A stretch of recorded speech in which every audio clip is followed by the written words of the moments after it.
Tonight, playing hardball with Pakistan, tracing Pyongyang's missile technology, and why strippers are becoming bartenders. Smells like Hennessy.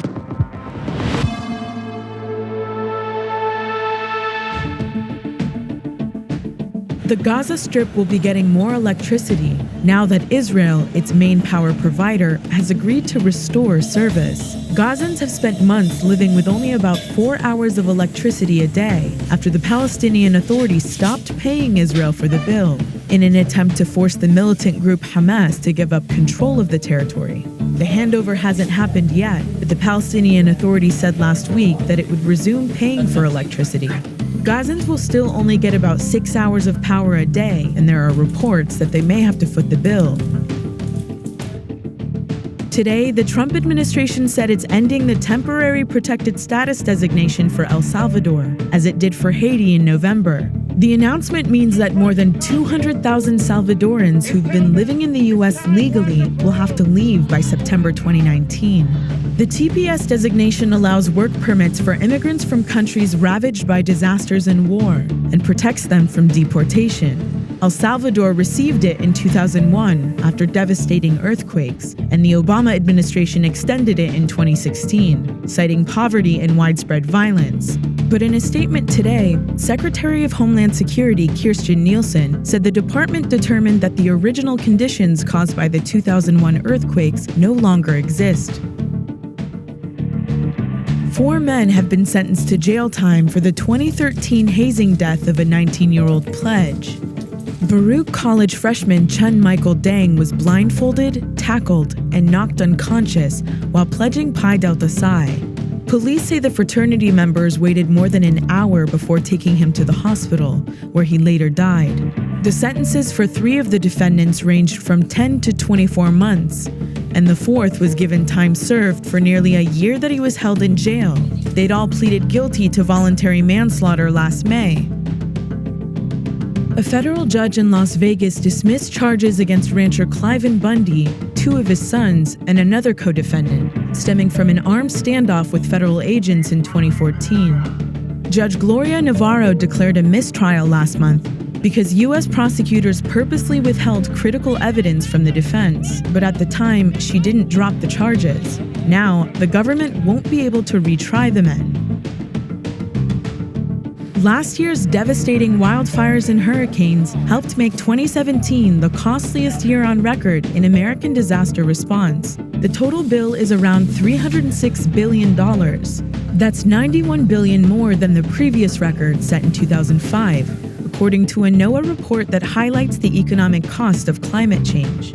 There were 16 weather and climate-related disasters last year, but Hurricane Harvey alone cost $125 billion, second only to Hurricane Katrina.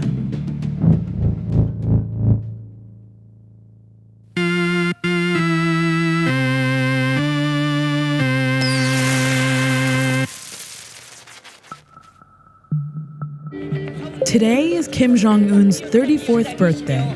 In a few hours from now, he'll get to showcase his maturity as North and South Korea sit down for their first direct talks in 2 years.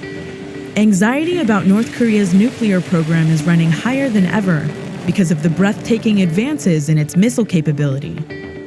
The program has accelerated so quickly that experts suspect that Kim has gotten outside help from thousands of miles away.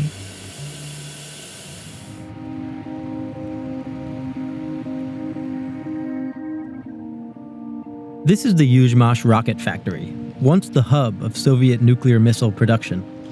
During the Cold War, the ICBMs they built here were so destructive, NATO gave one of them the codename Satan.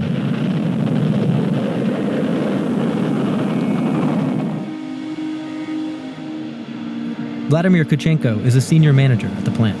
Это те основные моменты, то основное оборудование, которое превращает из заготовки и делает ракету ракетой. Продукция, которой гордится Украина, гордится Yuzhmash. When times were good, the factory made dozens of missiles a year. But since the fall of the Soviet Union, Yuzhmash and its partner design bureau Yuzhnoye have had to remake themselves as a specialty manufacturer for space-going rockets. What is this a piece of here? Антарес – это составные части Антареса, бак окислителя, бак горючего. Здесь есть еще составные части ракетоносителя «Зенит». The equipment is impressive, but in reality, Yuzhmash is hanging by a thread. Many of its promising contracts are on hold. Russia, once a major client, is now a national adversary. The Brazilian government had been slated to invest in a major project here until Brazil's economy fell apart. Meanwhile, Yuzhmash has shrunk from 40,000 workers to just 7,000.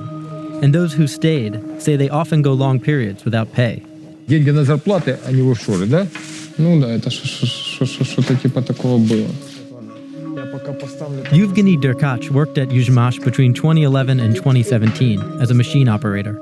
Now he's a leader of a union that's been protesting the cutbacks.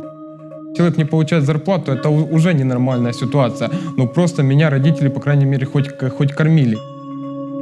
Зарплата самая низкая в Европе, это в Украине. И поэтому, как я говорил, значит, те, которые что-то умеют, могут и знают, они уезжают на работу в Европу, в Америку, в Россию, в Китай, в Северную Корею, не знаю еще куда. То есть разъезжаются, где больше платят. To North Korea. Да куда угодно, я не знаю, передо мной не отчитываются, но люди уезжают туда, где платят. Last year, Michael Elleman, an American weapons expert, published a high-profile report suggesting that these conditions may have led to someone from Yuzhmash or Yuzhnoye selling rocket engines to North Korea. The economic downturn that we've seen for Yuzhnoye, lost contracts that they've had, a lot of people have gone unemployed. So it is possible that some unfortunate unemployed and desperate engineers may have helped facilitate an illicit network to acquire the engines and transfer them. Has there been any history of people trying to steal information from Ukraine for North Korea or sell it or in any way? In Dnipro itself, there were 2 North Koreans who were arrested trying to get sensitive information about missiles.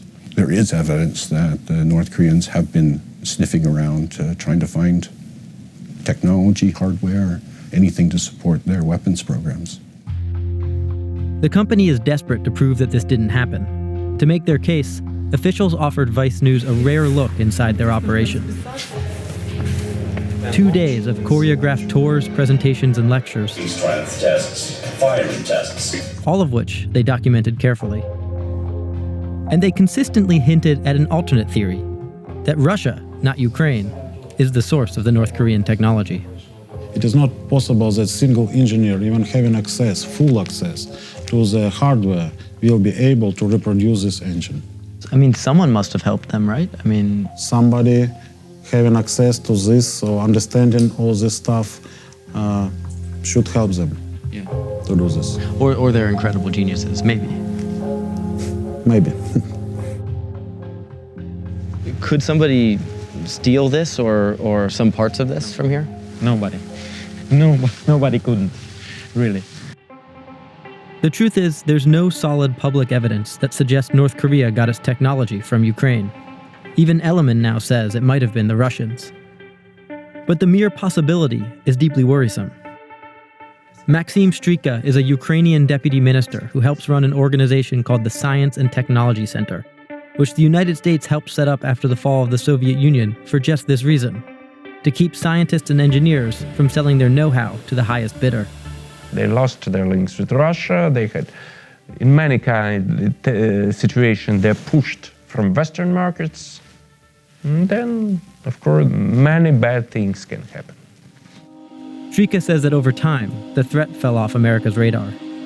They did not fund from the Department of State no longer any program of support of Ukrainian scientists. Because they don't think it's an issue anymore? That's not a question for me. Does it feel from your point of view that people have forgotten about this risk? We are trying to explain that there is still a great risk like this because we are the country with great scientific potential, and we are now in some kind of in a desperate situation. At Yuzhmash, proving that they didn't share the technology is more than just about integrity. It's about saving any hope of future deals with the West.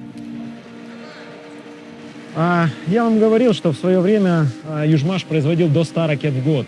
Но в настоящий момент для нас нормальной производительностью может являться около 5-6 ракет в год. Но ситуация поменялась, и мы вынуждены меняться.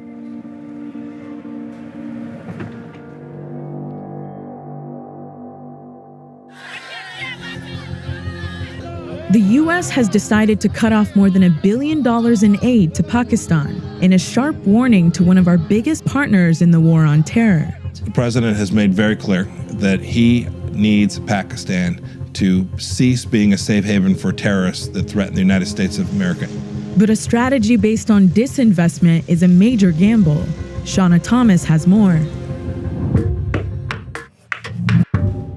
Because the decision to cut aid to Pakistan came so soon after President Trump's New Year's Day tweet, where he said the country has given us nothing but lies and deceit, it's easy to dismiss this move as the usual scramble to fill in the blanks of a Twitter-based quasi-policy announcement. But that doesn't seem to be exactly what's going on here. First, this administration has been steadily upping the rhetoric on Pakistan. Back in August, along with suspending a small amount of aid, Trump verbally put Pakistan on notice. No partnership can survive a country's harboring of militants and terrorists who target U.S. service members and officials. And this isn't some huge shift in policy. There's been a steady decline in U.S. military aid to Pakistan since 2012. And that aid has been heavily scrutinized, especially since the U.S. figured out Osama bin Laden had been hiding out there. Vonda Felbaugh-Brown is a senior fellow at the Brookings Institution, a nonpartisan think tank. She told me cutting down on aid is the most immediate tool the U.S. can use to try to modify Pakistan's behavior. But taking away money has limited power. Pakistan can court other powers such as Russia and Saudi Arabia to deal with any financial consequences. It has a close alliance with China. And Trump's very public way of conducting diplomacy can create problems for the people he actually needs the help from. He likes to announce policies by tweets and dramatic statements, but it's going to be counterproductive even if the military intelligence services wanted to meet the United States part way. That looks now very difficult, very problematic for them because they are losing face. Now, the US and Pakistan do have a shared interest in making sure Afghanistan doesn't totally collapse. But Vonda sees a flaw in the logic that Pakistan should want to help the US as much as possible. Namely that no one is totally sure the US will be in Afghanistan for the long haul. Pakistan's focus is how to keep its own country stable, no matter what happens in Afghanistan. So while this is a serious statement the Trump administration has made about what America expects from Pakistan, without other international partners working with the US to put pressure on the country, this move is unlikely to pay off.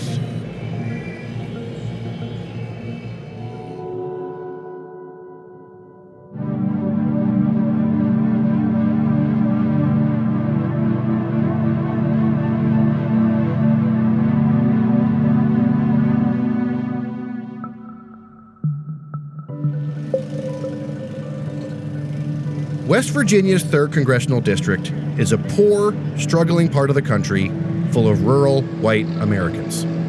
Donald Trump won here with 73% of the vote. When you mention a place like this on social media, some Democratic voters come out of the woodwork to condemn it. They say it's not worth the trouble to understand people who seem disinterested in helping themselves. It is my honor and privilege to welcome Krystal Ball to the stage. Krystal Ball is a Democrat who thinks that disdain, not policy, is the big reason people in red places don't think about voting blue. We got to fight on our hands for the heart and soul of this party to make sure that we aren't judging and blaming and hating just like the other side does. Thank you. She's trying to give Democratic candidates in districts like West Virginia's 3rd something they don't usually get: national help. Well, help me understand your vision of it, because I think a lot of people these days were talking about this identity politics versus not identity politics idea. Yeah. It means that other people, minorities, women, are going to take a back seat or something like that. Right, like we're going to make it the white people party. Right. Well, you've heard that before. That's not the plan. So, okay, so I'll explain it then. I think that the party has done an okay job of recognizing that women's voices, voices of people of color are important at the table, not just to like check some box, but because it's actually valuable and important to make better decisions to have that lived experience at the table. I don't think that we have taken the next step of realizing that we also need class diversity at the table. The last time most people saw Krystal was when she was an MSNBC host, at the center of the progressive elite. But she had an anti-establishment streak. She warned Democrats against Hillary Clinton in 2014. I don't want Hillary Clinton to run for president in 2016. I do not think that she is the right person for this moment. Before that, she was a Democratic candidate for Congress in a red district of Virginia. She lost by a huge margin. In terms of the National Democratic Party, I mean, it was 2010. My timing was amazing. And they were just totally focused on trying to protect what they had, which ended up being a disaster. So I didn't get any help from them. Today, she thinks the Democratic Party doesn't have the right image to help the long shot candidates of 2018. We could use a little less New York and California and Massachusetts and a little more heartland. The balance is off. They have aligned the party with this elite donor class and lost the trust of most of the country.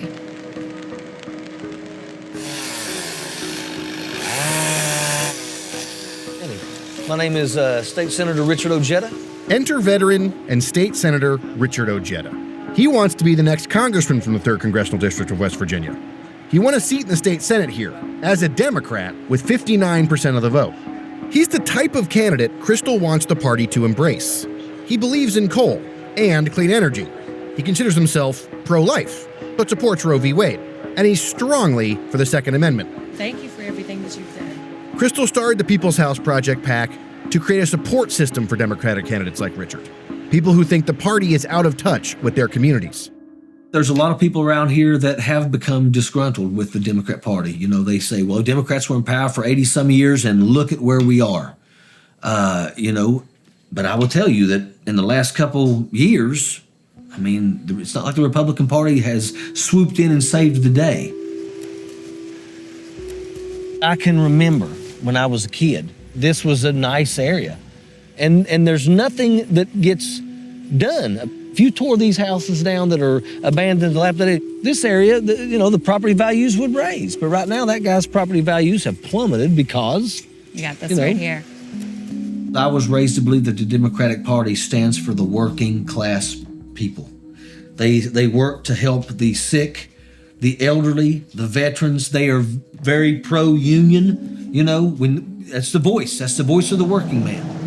The People's House Project is supporting 5 candidates in red districts where Democrats haven't won in a long time.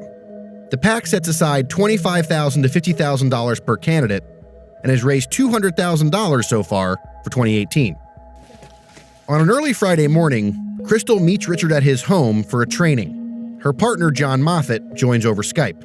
There's a number of different groups of people that we can go after that we think that your message will resonate with. One of the things that we are already doing and trying to do more of is to help raise your profile so that people, not just in West Virginia, but around the country who would be excited about you, know about your campaign and maybe kick in, $20 and so that you can have that kind of fundraising. Krystal provides Richard with top-level consulting, connections, and fundraising techniques at no cost to him. This might be the only national support a guy like Richard gets. As a party, what we normally do is we say who can raise the money, who's well-connected in New York and Silicon Valley and DC, and then those are the people that succeed, rather than saying who connects in their district, who is speaking to the problems of their region and of the country. Let's get them the resources and the support that they need to be successful. For most of our candidates, the biggest obstacle they really have to overcome in their district is having a D by their name. What kind of Democrat do you run in a place like that? In Richard's case, it's someone who doesn't always sound like a Democrat. Did you vote for Trump? I supported Donald Trump. And look, I'm going to tell you right now. Over Hillary Clinton, you supported Yes, Donald Trump. Absolutely. Absolutely over Hillary Clinton. I wasn't a fan of Hillary Clinton. Haven't been a fan of Hillary Clinton for quite some time. I mean, you're telling people to come in here and support a guy who thinks that coal is a good idea and thought that Donald Trump was going to be a good president. Is that Is this the vision for the Democratic Party that you have? The vision for the Democratic Party that I have is realigning with working people. Yeah, but you get my point. I mean, this is a bit of a different kind of person than we're used to talking about. Sure. And you go out there and try to get a national support for them. How does that work? For some people, it's not for them, and that's fine. But for a lot of people who are looking at this party and saying, we have lost touch with who we were, right? At our best, this is the party of the common woman and the common man. And we've lost touch with that.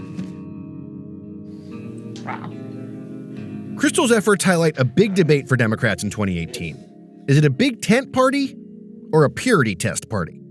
I think that this is a completely false choice. When we passed healthcare, we had 30, I think, pro-life Democrats in the House caucus. I think you do need room for those people, even though we're going to be a pro-choice party. These candidates that you're running now, does it matter if they lose? Well, of course we would rather they win, right? But this is about changing what the Democratic Party is and what people think the Democratic Party is.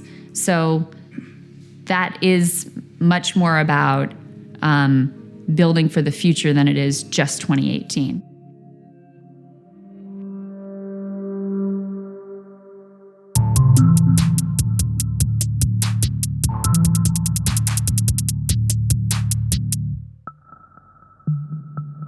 For male patrons, strip clubs are places to get drunk and crazy. For female entertainers, they're the office. And over the past few years, that workplace has changed dramatically, thanks to a brand new job category. A typical night at work will look like this. And I usually take this and just exchange them at the bank. They don't like, running the money through the machine because sometimes it has gum on it or some fucking weird shit. It's a bunch of things stuck in this money. It even smells like liquor. It smells like Hennessy.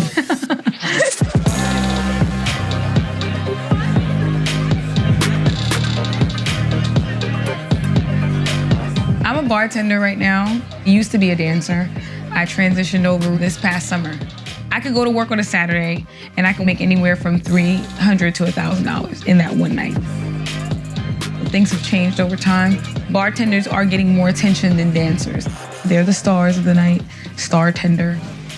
And I think that that's because of the higher ups, like the club owners and the promoters used bartenders as their focal point.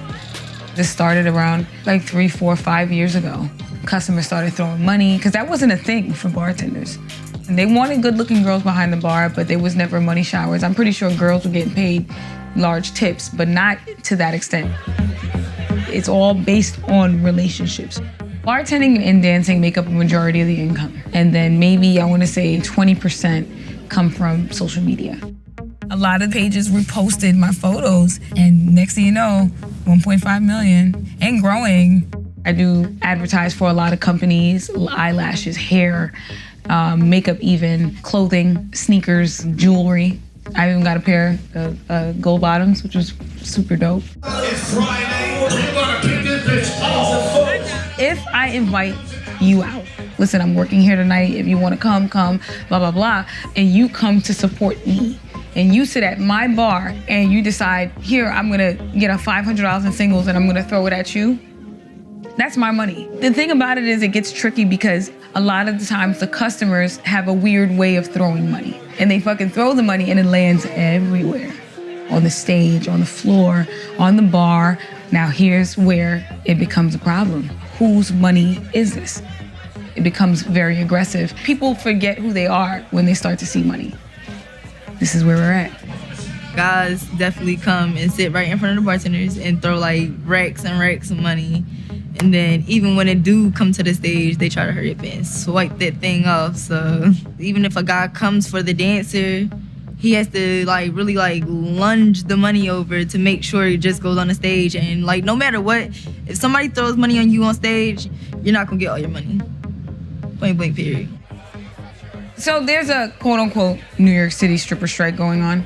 Shout out to the ones that are making a stance, if they feel like they're doing it for the right reasons, then I'm not against them. I've had resentment. As a dancer, I remember resenting bartenders. Okay, so here's the thing about the stripper strike. There's a lot of racism in the strip club. Black girls are not preferred.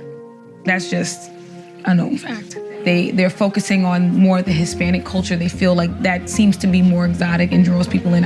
I'm mixed, but I get turned away from a lot of Hispanics because they know I'm not 100%. People are doing this, they're standing up because they want to be seen and they want to be heard. However, they're getting attention from everything around them, but not from the strip clubs, not from the promoters.